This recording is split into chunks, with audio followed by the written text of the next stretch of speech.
Welcome to the Privacy Mentor Podcast, your partner in the fight against identity theft, fraud, and cyber threats. I'm your host, Carrie. Does your private family foundation have a website? If not, you could be at risk for this new type of cyber threat. What is it? Well, the best way to explain it is to share what happened to one of our clients. We received a call from a gentleman saying that his private family foundation, let's call it the ABC Foundation, had received calls from job seekers asking if the position they were offered was real. The offer was to be an assistant to one of the board members. There were a few problems with this. First, the family foundation wasn't hiring. Second, the name of the board member wasn't anyone on their board. The first call didn't raise too much suspicion at the foundation's office. They just assumed it was either a case of wrong number or perhaps just a scam call. It wasn't. The calls continued. The foundation knew there was a problem. When the foundation first contacted us, we suggested that they put an announcement on their website saying that if someone were to receive a job offer from them, it was a scam as they were not hiring. As with other family foundations, the ABC Foundation didn't have a website, so they decided to create one for the sole purpose of warning job seekers about the fraudulent offers using the name of their foundation. However, when they tried to register the domain name for ABC Foundation, they discovered it was already taken. How could that be? A quick search online using the name of the foundation revealed that not only was the domain name taken, but someone had created a website pretending to be the ABC Foundation. The site was professional looking and very convincing. It had board members and their photos, solicited donations and volunteers, and had a contact us form. They also had an address listed at the bottom of the website, which was a real address connected to the ABC Foundation. To anyone not affiliated with the foundation, the website appeared to be an official site. As mentioned earlier, the fake website had a section for the founder's board of directors. While one board member's name was correct, the associated photograph was not. The remaining so-called board members proved to be fake as well. Further investigation revealed that the images being used to portray the board members were taken from websites of real estate agents. As realtors are relatively easy to find online, we contacted them to inquire if they were aware their images were being used on the website. All four of them said that they had received calls from job seekers regarding a job offer to be their assistant. In fact, one of the realtors said that his photo was used on 4 different fake private family foundation websites, and this was going back more than a year. As we began investigating these other foundations, we discovered they also used the exact same website as the one for the ABC Foundation. The only differences were the name of the foundation listed at the top corner of the website and the URL, the web address.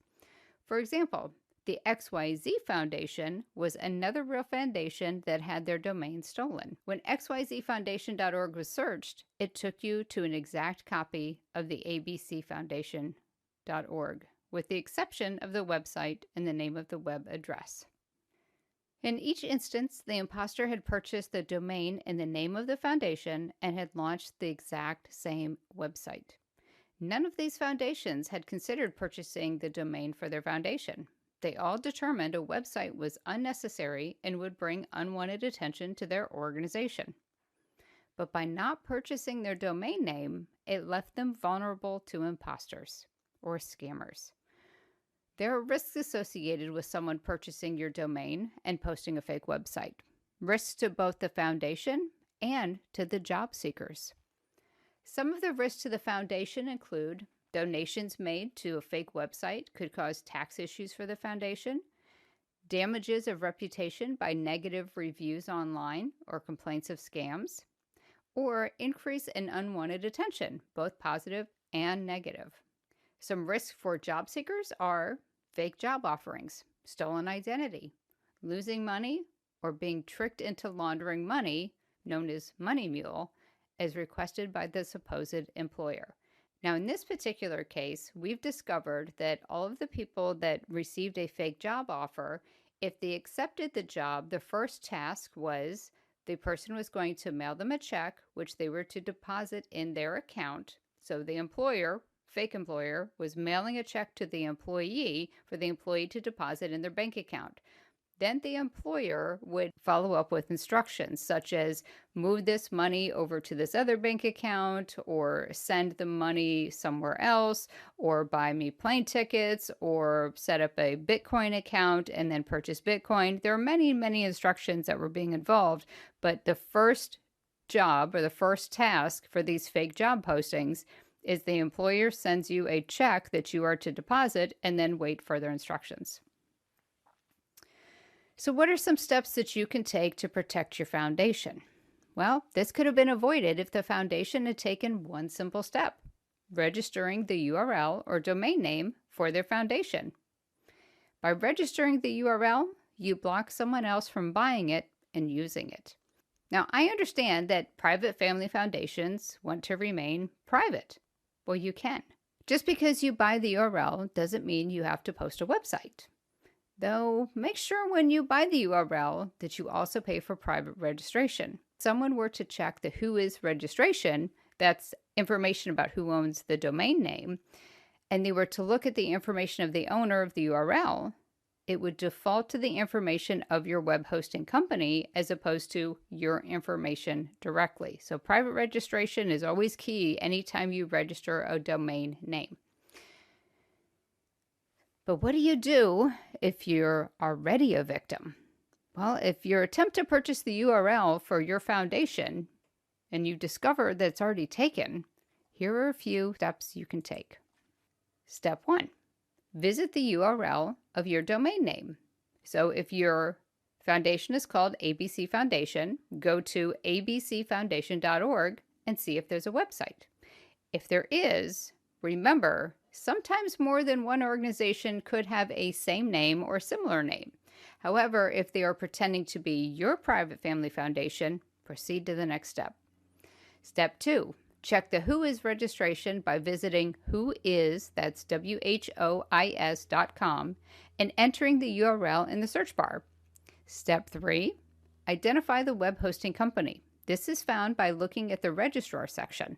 The registered on section tells you when the URL or domain name was purchased. The registrant contact section provides information of the URL registrant or owner.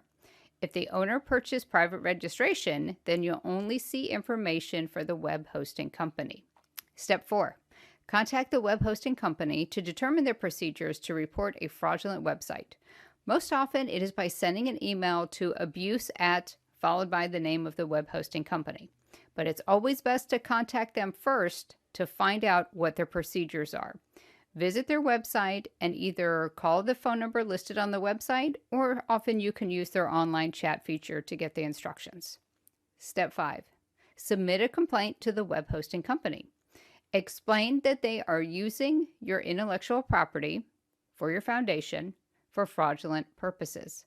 You could also ask them to remove the URL from the account as they've stolen your intellectual property, your trademark, or your name. Make sure in your complaint email you ask them to confirm receipt of your complaint. Otherwise, you may never hear from them.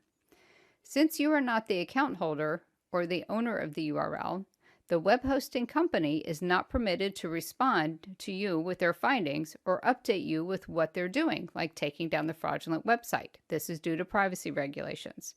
So number 6, now it's a waiting game. Periodically check the website, abcfoundation.org, or whatever the name of your organization is, and see if the website's been taken down. Getting the website taken down isn't the end of it, though. The imposter still owns your URL, your domain address, and he could put up a new website at any time. If he can't do it at the same web hosting company, he'll simply transfer the URL to a different one. To prevent this, you need to get control of the URL or the domain name. If the web hosting company didn't release the URL when they took down the fake website, you may need to consider WIPO, World Intellectual Property Organization. They offer arbitration and mediation services for domain name disputes. You may wish to speak with an intellectual property with experience in WIPO cases. If you have a private family foundation and you don't have a website, take a minute to see if you too are a victim. Would you like some help? Contact us here at Kursky Group. I'd like to thank you for joining me in this episode today.